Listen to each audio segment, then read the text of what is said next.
Kore take noi o te mahia te papa ata whai I ngā tau I whai muri atu I tērā.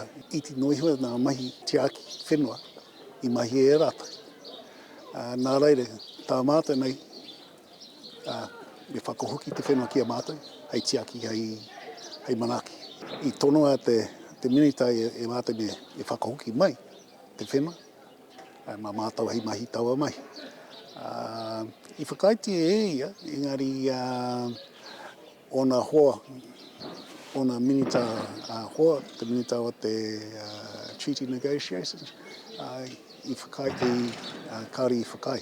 Tai noa au ka rongo ki era mo Pūkōrero, engari kua kite hoki e ti iwi pēra I atu ware toa, e ti atu e whakahaere ana I ora atu ake whenua kātai, engari roto moana kārua. Kei reiro hoki I ti tauira ara ko te tarati mō ngā roto rua o Te Arawa. Engari kei te mohu hoki au ki ngā whakaaro a Ngāti Tarāwhai pānaki ngā warapi, me era kirehe o te wā o te ngāhere.